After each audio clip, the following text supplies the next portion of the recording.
Cute, compact, bold. Yet behind its charming curves lies a forgotten history, shaped by war, secrecy, rebellion, and sheer human determination. Here are 12 shocking and untold secrets behind this legendary car. Before we begin, don't forget to like this video and subscribe to Car History for more forgotten automotive legends.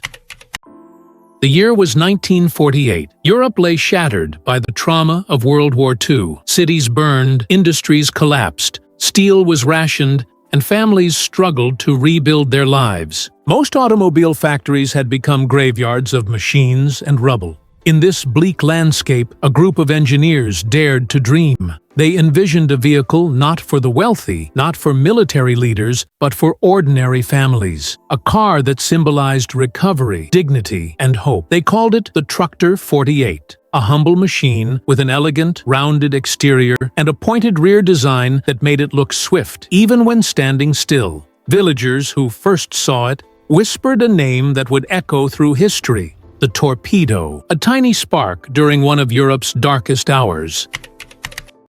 The Torpedo wasn't designed in luxury studios or private labs. It was assembled from war leftovers, broken aircraft panels, surplus military engine parts, and steel meant for armored vehicles. But that's what made it brilliant. Lightweight aluminum plates made the body durable, yet fuel-efficient. Reinforced suspension handled rough, destroyed roads. Simple cooling vents, adapted from wartime motorcycle engines, kept it running in heat and cold. A compact rear-mounted motor eliminated bulky radiator systems. The Torpedo wasn't just a car, it was survival engineering, proof that innovation often rises from necessity, not comfort.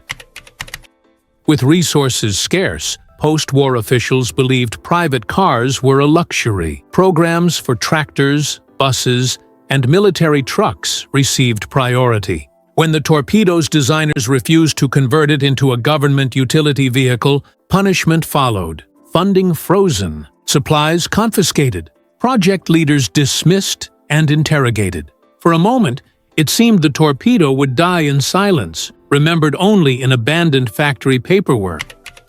But something extraordinary happened. The factory workers refused to let their dream die. At night, long after government inspectors left, they worked in barns, abandoned airplane hangars, and cold storage sheds. They hid engines under piles of grain. They smuggled blueprints in toolboxes and coat pockets. They welded frames by candlelight. And finally, late in 1948, in a quiet rural street, the first Tructer 48 Torpedo rolled forward on handmade tires and scavenged steel. There were no trumpets, no newspaper headlines, just tired workers crying tears of victory. It wasn't just a car, it was a rebellion on wheels. Official title: Tructer Utility 48. People's title: Torpedo. Those who saw it named it instantly because its smooth-rounded nose and tail fins resembled a miniature submarine missile gliding across roads. The name began as a rumor. Soon it spread through villages, farms, then entire regions. The people named it, and so it stayed. No official marketing team could stop destiny.